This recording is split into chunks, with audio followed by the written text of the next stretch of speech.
কথা বলবো বর্তমান স্কুল কলেজের পরিস্থিতি নিয়ে।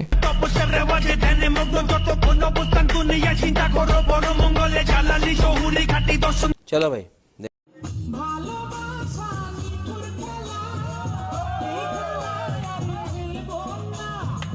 এখন স্কুল কলেজে গান হচ্ছে,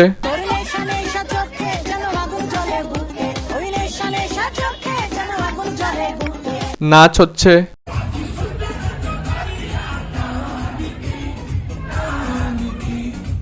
টিকটক করছে,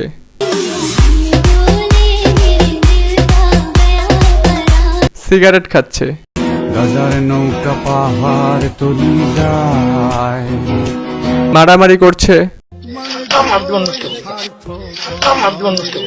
খেলাধুলা করছে,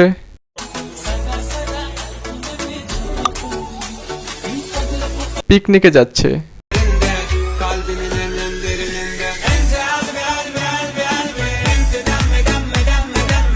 মোট কথা পড়াশোনা বাদে সবই হচ্ছে। সঠিক বলেছেন। হ্যাঁ, এখন এসব দেখে আপনারও মনে হতে পারে, ইস, যদি আমাদের সময় এমন হতো তাহলে একদিনও স্কুল মিস দিতাম না। হ্যাঁ, কিন্তু বিশ্বাস করেন, আপনি বাইসা গেছেন। কিভাবে? আপনাদের সময় এমন হলে আজ আপনার মাথায় চিংড়ি মাছের মতো গু থাকতো আর বুদ্ধি থাকতো নিতম্বতে।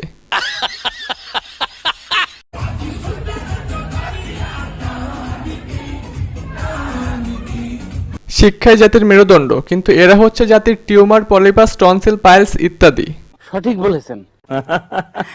গাজার নৌকা পাহাড় তলি যায়। আসলে স্কুল কলেজের এমন করুণ অবস্থা সেই দিন থেকেই শুরু হয়েছে, যেদিন গার্ডিয়ানরা স্কুলে গিয়ে বলছে আমার সন্তানদের টাকা দিয়ে মাইর খাইতে পাঠাই নাই। নিঃসন্দেহে তুই ঠিক কথা বলেছিস।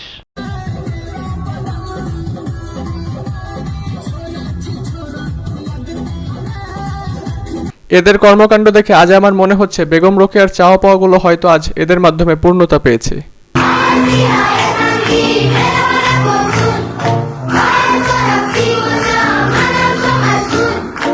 চলতি অর্থ বছরে শিক্ষা খাতে ৮৮,১৬২ কোটি টাকা বরাদ্দ দিয়েছে সরকার।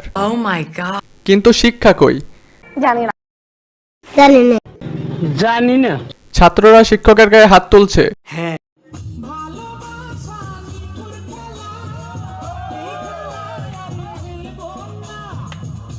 এরাই আমাদের তরুণ প্রজন্ম, কিন্তু এরাই যদি এভাবে টিকটকে ঝাঁপিয়ে পড়ে তাহলে এদের পরবর্তী প্রজন্মের অবস্থা কি হবে?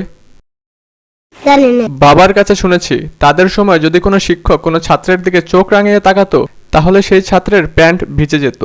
হ্যাঁ, আর এখন যদি কোনো শিক্ষক ছাত্রের দিকে চোখ রাঙিয়ে তাকায় তাহলে তার খবর আছে। নিঃসন্দেহে তুই ঠিক কথা বলেছিস। মাননীয় শিক্ষামন্ত্রী, আপনারও তো শিক্ষা দেওয়ার কিছু নাই, এখনো সময় আছে। স্কুল কলেজে নাচ গান আর ডিম ভাজি করা না শিখিয়ে এদেরকে সুশিক্ষায় শিক্ষিত করুন, দেশকে এগিয়ে নিয়ে যান। ये बड़ी अच्छी बात कही आप।